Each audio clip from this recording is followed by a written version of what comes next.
The entire oral tradition was not written down. The oral tradition was given to Moses at the same time that he was given the tablets and given the written Torah, the 5 books of Moses.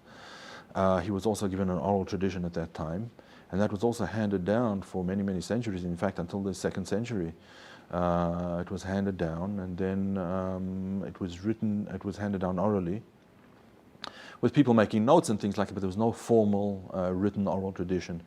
But because of the persecutions they were suffering under the Romans and the fear that much of the oral tradition was going to be lost, so some of the sages, under the leadership and guidance of Rabbi Judah the Prince, Rabbi Yehuda Nasi, wrote down the Mishnah, which is the basic kernel of the Talmud. And at the same time, more or less, the Kabbalah was written down in the form of the Zohar, and several other Kabbalistic works as well at the same time, more or less at the same time.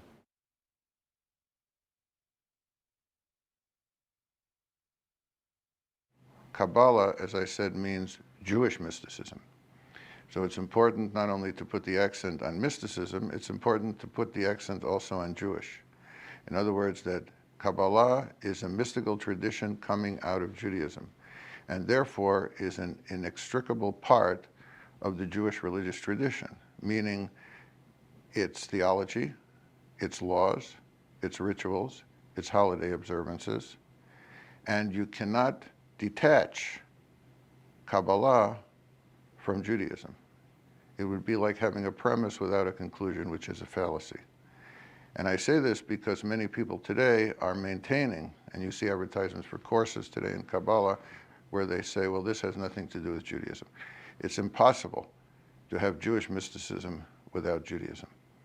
So Kabbalah is the mystical tradition of Judaism.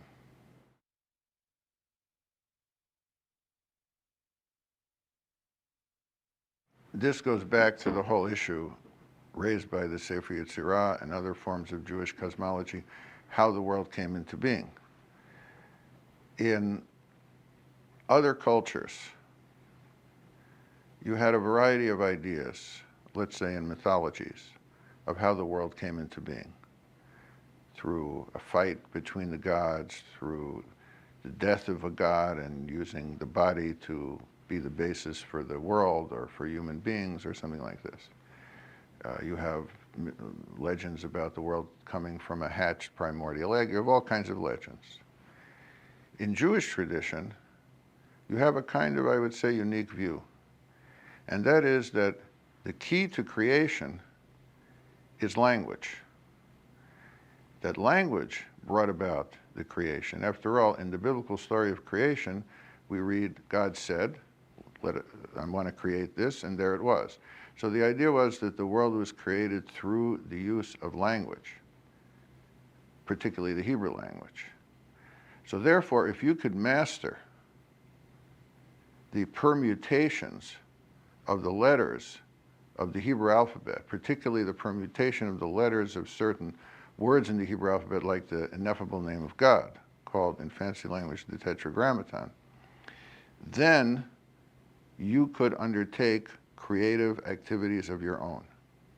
And one example of this that comes out of the Sefer Yetzirah, it's found in the commentaries to the Sefer Yetzirah, not in the book itself, is an idea that floats through the history of Jewish mysticism, is found in many novels today even, and that is the idea of what's called the golem, namely the creation of artificial life through the manipulation of certain letters of the Hebrew alphabet as the key to creation. Now, if this idea sounds very outlandish, consider, if you will, how we look at the new discoveries about genomics. The genome is presented as being represented, the 4 nucleotides of which we're all composed are represented by 4 letters, GATC, and the combination and recombination of those letters leads us to knowledge, hopefully, of how to cure disease and even how to create life. This is essentially the exact same idea as you find in the commentaries to the Sefer Yetzirah and in certain Jewish mystical texts. So the idea was that, yes, the Sefer Yetzirah was used to create things if you mastered the techniques that the commentaries explain as being implicit within this very short treatise, the Book of Formation, or the Sefer Yetzirah.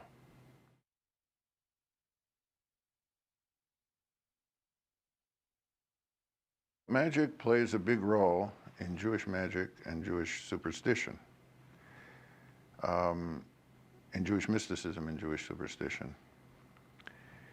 Today, a lot of these ideas sound very quaint to us, but I would suggest that we look at them another way than we usually do.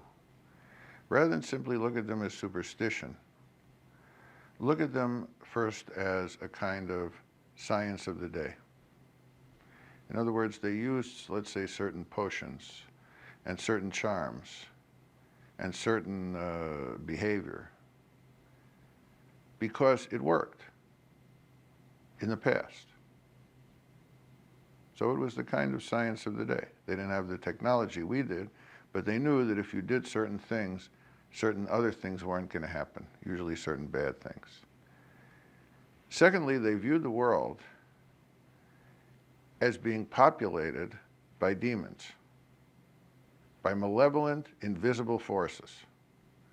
Now, this sounds like a very bizarre idea, but if you look at, say, things that we're afraid of, like viruses, these are invisible, malevolent forces, and we take action to try to prevent them from hurting us. This is exactly the same view that they had. There are invisible, malevolent forces trying to hurt us, and we have to take certain action to try to prevent that, or if they do hurt us, to try to cure ourselves of this. So I would call it a kind of proto-scientific approach. And I would say that in the history of Jewish mysticism and magic, there are four kinds of Jewish magic. One is predictive magic, in other words, using certain techniques to try to predict the future, so if it's going to be good, you can take advantage of it, and if it's going to be bad, you can either mitigate the effect or avoid it altogether. And we have a whole industry in our contemporary society, futurology, even weathermen. They're and stock market analysts. Everybody's trying to predict the future for the same reasons that they were. Then you have preventative magic, using certain techniques to try to prevent certain things from happening to you. An amulet can be used in this regard. It tries to keep certain evil forces away from you. I mean, that's why people take flu shots. It's kind of a modern form of an amulet to try to keep the viruses away from you. And what does a virus mean? A virus means it's in the air. It means it's invisible and it's malevolent. Then you have curative magic, which is the use of certain techniques to cure a person who has been adversely affected by some kind of evil force. And you use, say, potions, called today drugs, pharmaceuticals. You use charms, spells, amulets, folk medicine.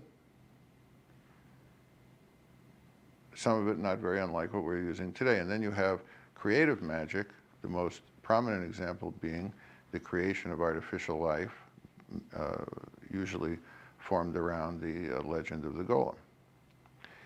So I would say that you have all of this kind of magic within Jewish folklore and within Jewish mysticism.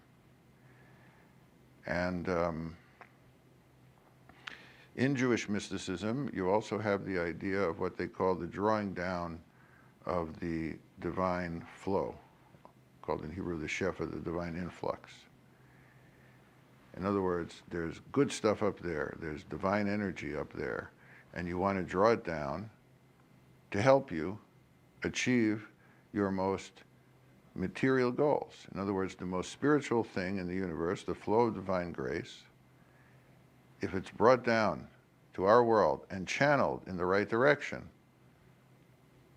helps bring about the most material results, like, let's say, prosperity, fertility, safety, and the fulfillment of the creature needs.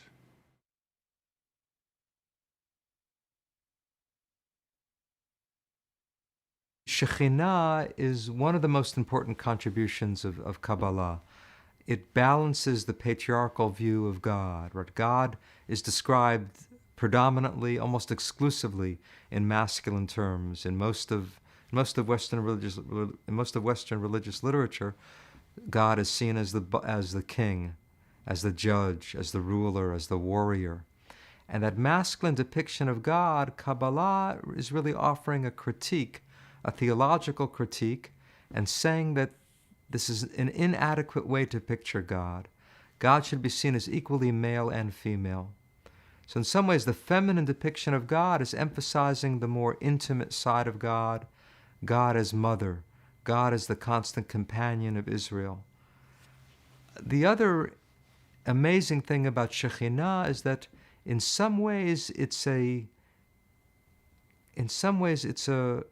recovery, a rediscovery of the ancient goddess. Of course, if we go back to the ancient Near East, we have many goddesses, Anat, Asherah, Astarte, just to speak of the Canaanite forms of the goddess. And we find in the Bible a very strong criticism of Canaanite fertility worship. The prophets are railing against the people because some of them are attracted to the Canaanite goddesses. But we know that there were Israelites who worshiped the goddess. There were even Israelites who tried to combine worship of the goddess with worship of the Hebrew God.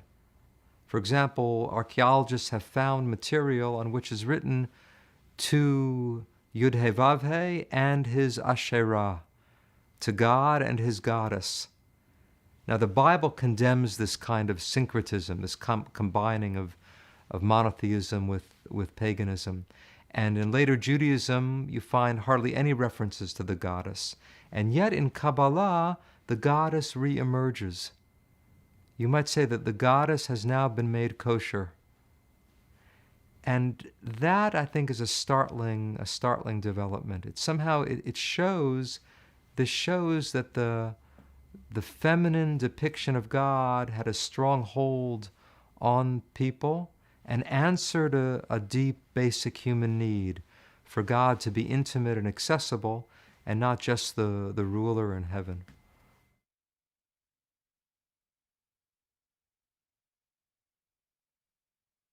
This is how the Zohar interprets the opening words of Genesis. The Hebrew is Bereshit bara Elohim, which we usually translate, in the beginning, God created. But the Zohar insists on reading the words in the precise order in which they appear in Hebrew. Bereshit, in the beginning, bara, it created, Elohim, God. In the beginning, it created God. The Zohar takes that to mean, in the beginning, infinity created God. Now, what could that possibly mean? God is now the object of the verse, not the subject, which sounds impossible or heretical, but the Zohar, I think, is saying that infinity is the true reality of God. Anything else that we call God is puny compared to that. That's our own imagination or our own estimate of what God could be. It doesn't do justice to the true reality of God. So infinity brought about all that we think of as God. And for the Zohar, that's the meaning of the opening of Genesis. In the beginning, infinity created what we call God.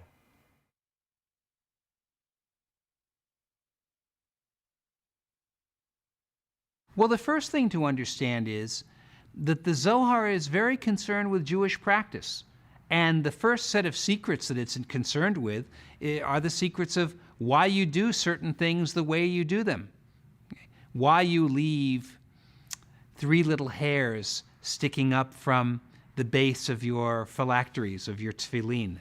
Why you pour off a few drops of wine every time you recite the 10 plagues at the Passover Seder.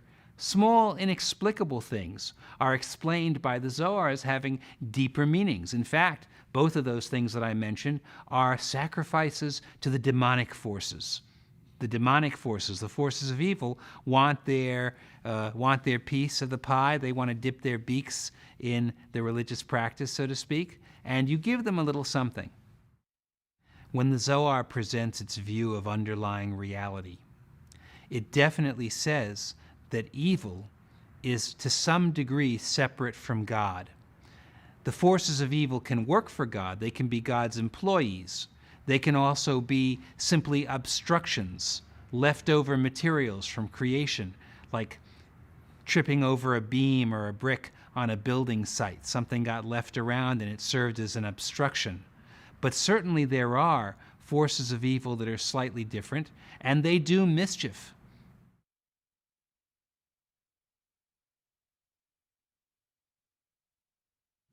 There were always demons and evil spirits in Talmudic Judaism. One of the most interesting ones was Lilith. Lilith was, according to the one rabbinic reading of the Bible, Adam's first wife. That is to say, the rabbis taught, the woman in Genesis 1 is not the same woman in Genesis 2. The woman in Genesis 1 is Lilith. The woman in Genesis 2 is Eve. Eve is not the same as Lilith.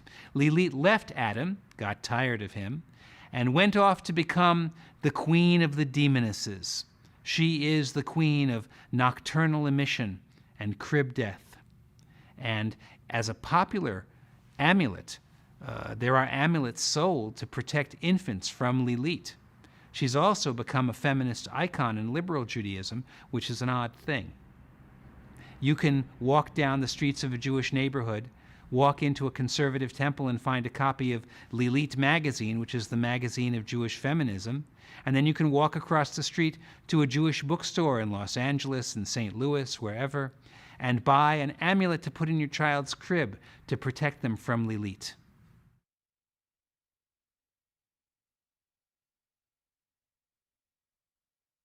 The most ancient idea is that God has multiple names, and these names have power. Already from the time of the Talmud, there were secret names of God, and these names never left Kabbalah. Eventually, invoking these names was seen as a way to protect yourself from evil forces. Many Jews of the last generations used to wear a little mezuzah, a little gold amulet around their neck with the basic Jewish prayer, the Shema, in it. Now, there's no commandment to wear a mezuzah around your neck.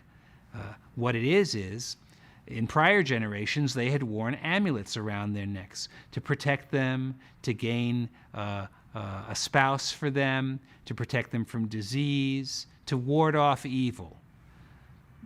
These amulets were based in sacred names.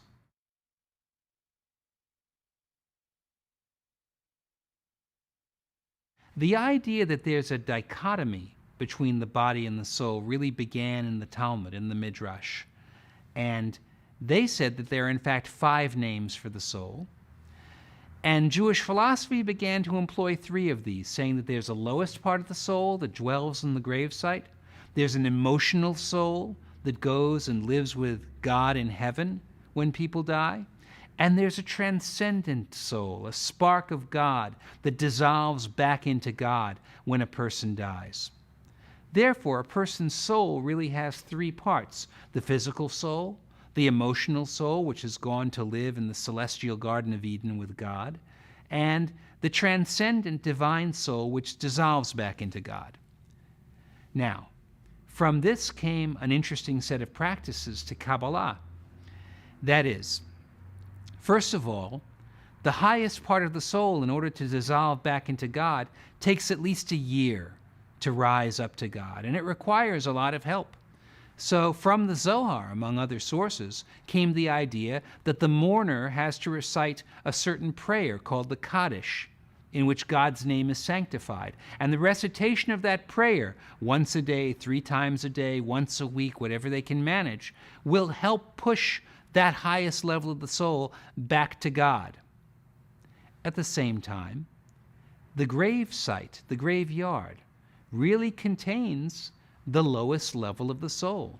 So if a person goes to visit the grave, that's not a simple emotional thing to do. There is a meaning to going to the grave. The soul of the deceased lives there. And if they're the soul of a very great saint, then their soul has great mobility.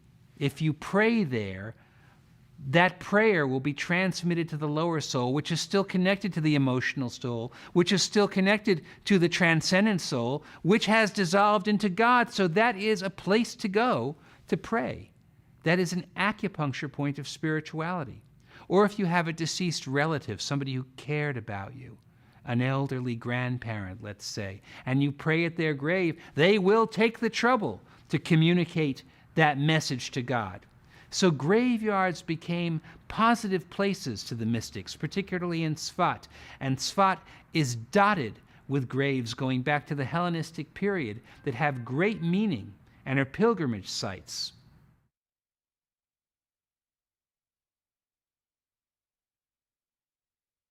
One of the great Sfat rituals was the rite, the cult, shall I say, of the Shekhinah and the cult of the divine marriage.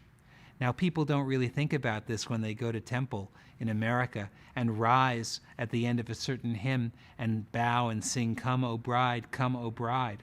But in fact, the Sfat Kabbalists viewed the Friday night service and meal as a wedding feast, when the divine parts of God above unified with the earthly, feminine aspect of God in the world, the Shekhinah, and they had sexual union on Friday night. And this has survived into general Jewish practice to this day.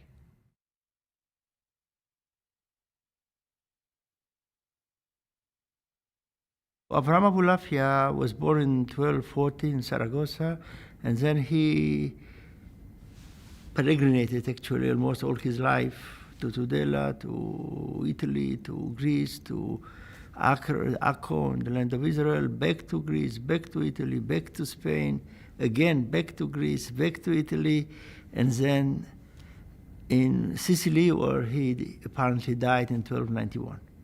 So that's a very intense, what's called an itinerant scholar or an errant scholar.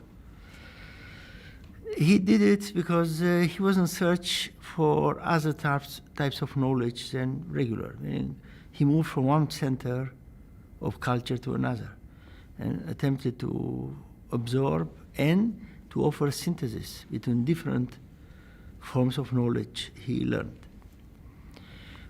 Basically, he started as a philosopher, and then he started to study Kabbalah, and he offered a synthesis between Jewish philosophy, what's called Maimonides, and between Hasidei Ashkenaz, Elazar of Worms, which is much more magical, much more linguistically oriented.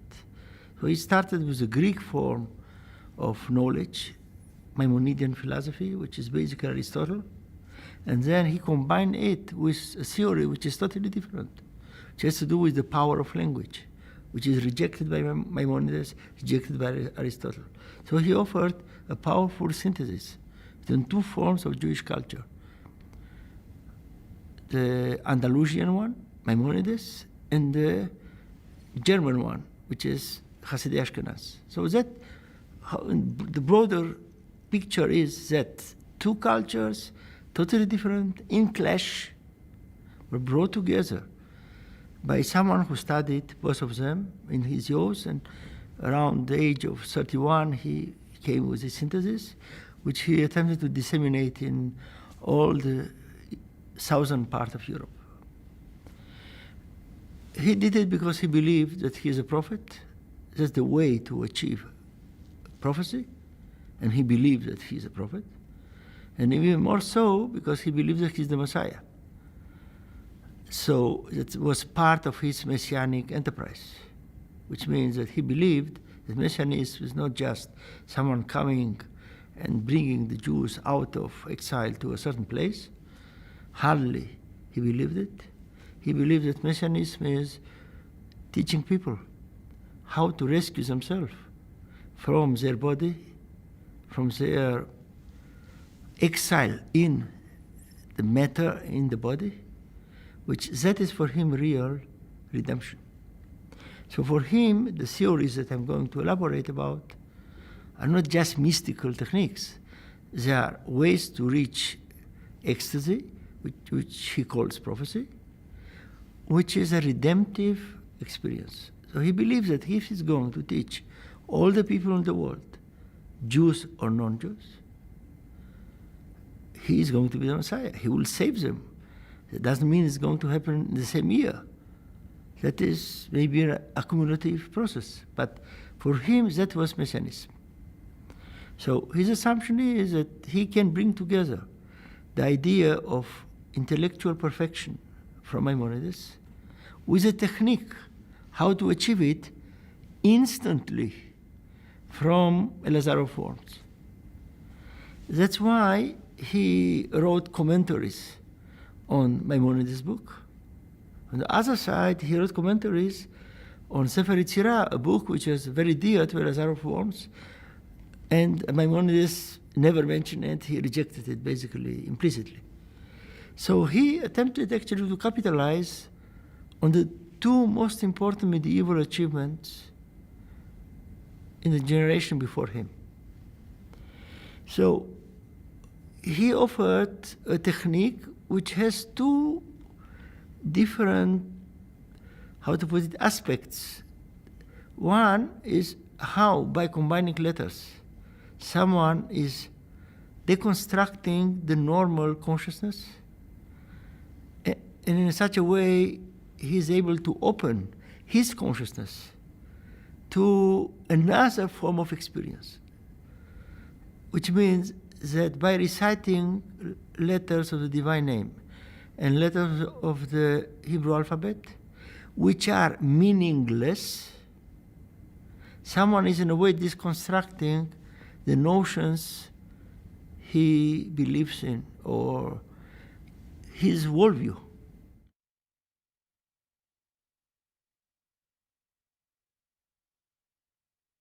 Magic and the use of amulets as expressing it was a part of the Jewish people from time immemorial. And even before the Kabbalah became a discipline, as it were, sometime in the 12th century, as it's normally figured. It's dealt with in the Talmud, and we have documentation from the Cairo Geniza of earlier documents having to do with magic. But today, nonetheless, all of these things are called practical Kabbalah. Even though some of them have histories going back to the pre-Kabbalistic period, nonetheless, today the idea of magic and Kabbalah on a practical level are considered one and the same.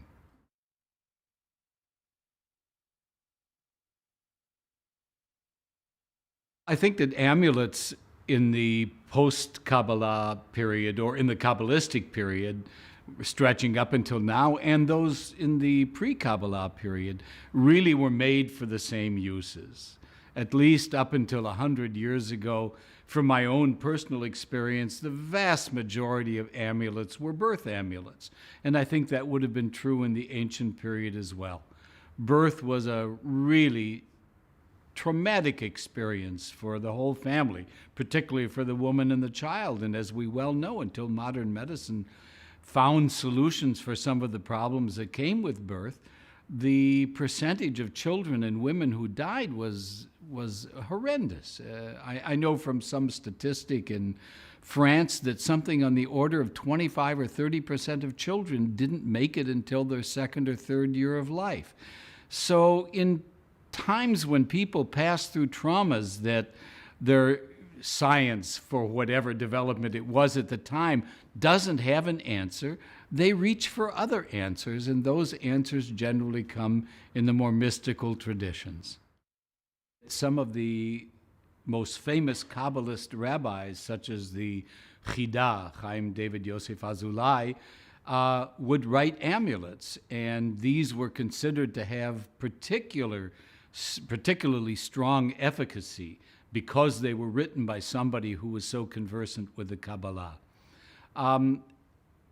I think that the whole idea of another good example would be the scroll of the spheres, which for many years was a highly esoteric, theoretical attempt to present visually for greater understanding of the Kabbalistic world.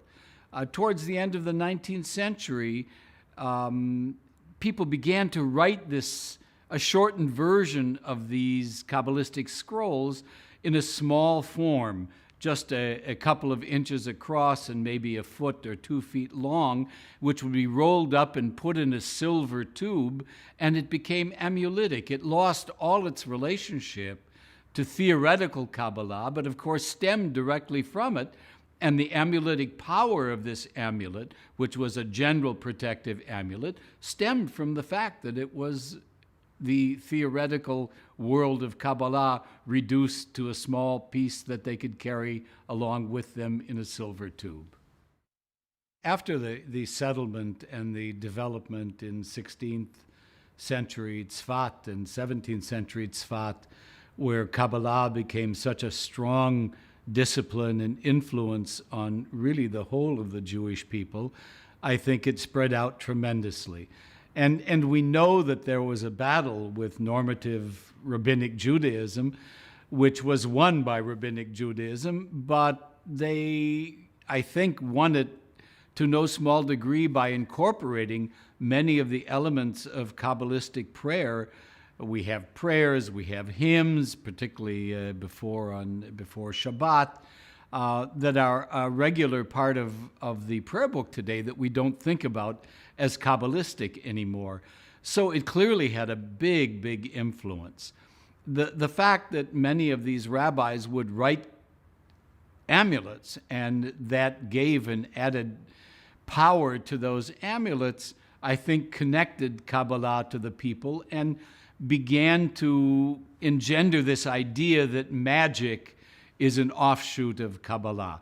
We know that magic was around for at least 1,500 years before Kabbalah began as a discipline. But in modern interpretation, I think it's almost parallel between Kabbalah on one side and practical magic and amulets on the other.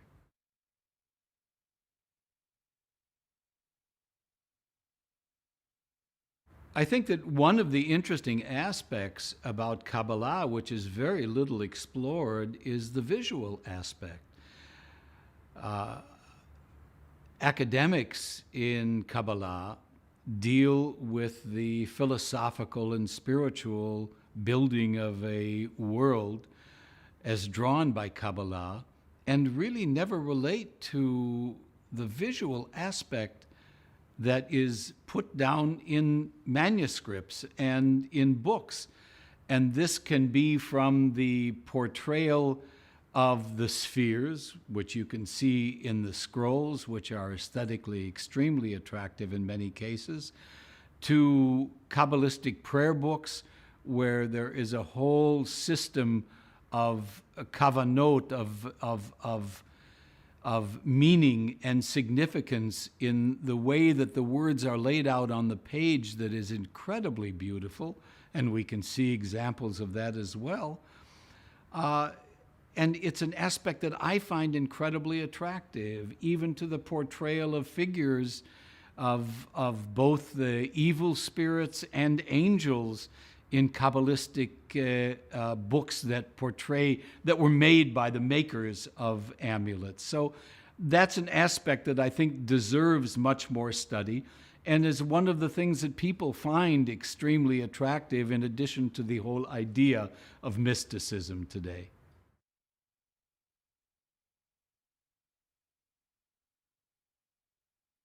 Distracting the ego is turning the will to receive into will to receive is the ego, is the egoistic will. Yes, and destroying it is becoming divine. Now, this is a Ashlagian Kabbalistic theme, but that fits very well New Age ideas of constructing, fighting, combating the ego seen as something superficial, and finding the inner self, inner divine self. So here then there's a New Age interpretation of Kabbalah, but it's based on a Kabbalistic theme that appears previous to to this New Age interpretation.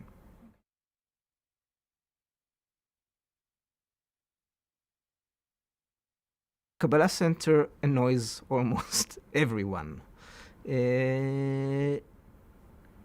There's various levels, and of course one is appropriating, saying that they're in charge. If they do represent a very radical interpretation of Kabbalah, which is perceived as sacred to many Orthodox Jews who perceive Kabbalah in a very different way. For them, teaching Kabbalah to Gentiles, for instance, that's a red line that shouldn't be crossed. The popularization of Kabbalah, again, is something that's very offensive to many Orthodox rabbis, and because of that, there's quite a polemical struggle against them. Academics are also usually quite against them. Again, after teaching Kabbalah and studying Kabbalah for many years, etc., there's come this group and targets more or less the same kind of audience and offers them. I think there is a struggle of possession of Kabbalistic knowledge. Who's in the possession of interpreting it and explaining its worth and significance to the modern world? As a scholar, I don't think we should get into this struggle. We should try to understand things and not be part of it. But I think some of the academics are very opposed because they will say, this is not the Kabbalah. What they're teaching as Kabbalah is not the Kabbalah of the 13th century. Now, for me, that is obvious. Of course it's not. Because of that, it's so interesting. If it would be the Kabbalah of the 13th century, it would be a significant cultural phenomena. But trying to appropriate Kabbalah to the 21st century and succeeding in that, that is what I think as a historian of culture, of Jewish history, etc., that's what I find fascinating. And I think that's what Kabbalists always did. Because also Isaac Luria in the 16th century didn't represent the Zoharic ideas. He appropriated them to the 16th century audience. And that is what Kabbalah Center and many other groups, Bnei Baruch, other groups are doing, and they're doing it very successfully. And I find it fascinating and interesting and really legitimate, if there is such a thing of legitimacy in these issues, as continuing the tradition of Kabbalah, taking things from tradition and appropriating and explaining them in a way that is significant to people in their own time.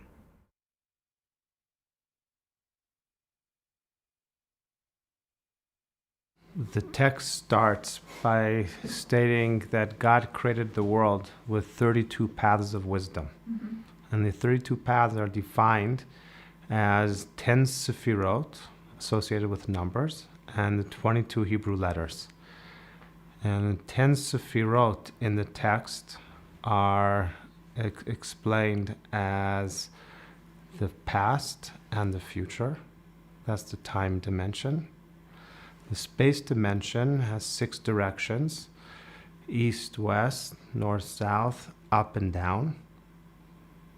And then the spiritual human mind-body dimension is good and evil, how we choose between good and evil. So that's the 10. And then there's 22 Hebrew letters that are divided into 3 groups: 3 mother letters, 7 double letters, and 12 simple letters. And these numbers 3, 7, and 12 are explained in terms of time and space and that spiritual human dimension.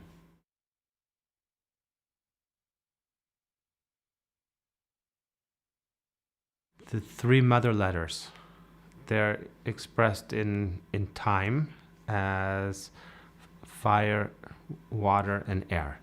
Fire is like the hot season, water is the cold season, and then the air is the temperate season. So throughout the year, it's divided into 3 seasons. In space, it's the heavens is fire, the earth is water, and the atmosphere is air. And the human body, the head is associated with fire, the belly with water, and the chest with air. The 7 in time are associated with the 7 days of the week. In space are associated with the 7 planets that we can see with the naked eye. and the 7 openings of the senses, the 2 ears, the 2 eyes, the 2 nostrils, and the mouth.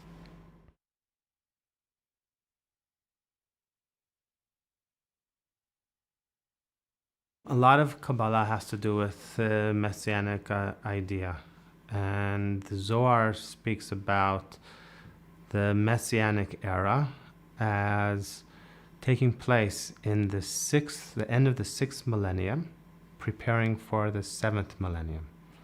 And this has to do with the Jewish calendar. And the Jewish calendar starts with Adam. And the first 2 millennia take us from Adam to Abraham.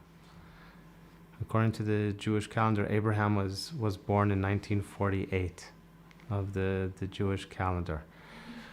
And then the 3rd millennia and the 4th millennia was the time that the Torah, the books of the Old Testament were formed, and also the Talmud. The 5th millennium in entirety, the Jewish people were in exile, and they had a tradition that the redemption would happen at the sunrise of the 6th millennium. Now, this has to do also with the appearance of the Zohar at the end of the 13th century. If you want me to talk a little bit about this idea of the 6th millennium, I think it's important to understand. One of the services in Judaism is receiving the Shabbat on Friday afternoon. So the day starts with the night. It says it was evening and it was morning one day. So Shabbat starts in the evening, and the service of receiving the Shabbat was developed here in Tzfat. So it's not just receiving the 7th day, it's about receiving the 7th millennium. So the 6th millennium starts in the Hebrew year 5000, which is 1240 CE. And the Zohar appears something like 1290 in Spain. So that's like the stars coming out on Thursday night, the beginning of the 6th millennium. So if we fast forward from there 250 years, so it takes us to midnight of the 6th millennium. And that's the year 1490. So a lot of changes happened in the world from 1240 to 1490. One of them is the expulsion of the Jews from Spain, and that's when Columbus was sent. And he discovered a whole other part of the world. There was a shift from thinking about the world as flat to thinking of it as round. It was the beginning of the Renaissance, or the Renaissance was happening. Galileo was at that time as well. Important changes in the world. And that's when Kabbalah became very popular in Tzfat. The Zohar was first published in the middle of the 16th century. So the Kabbalists in Tzfat had not just manuscripts available, but actual printed texts. And that was the midnight of the sixth millennium. The Zohar teaches that the rooster crows at midnight, announcing the dawn. So the spreading of the teachings of a Kabbalah, which is about how to align one's soul and become inspired. It's about returning to prophecy. So the teachings of the Kabbalah is about bringing back inspiration to a people that has been suffering in exile for many years. So the spreading of the teachings was about to prepare for the Messianic era.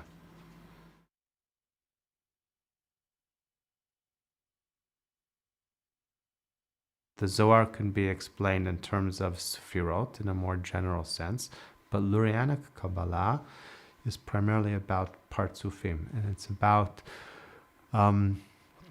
using the metaphor of family as for Tikkun Olam.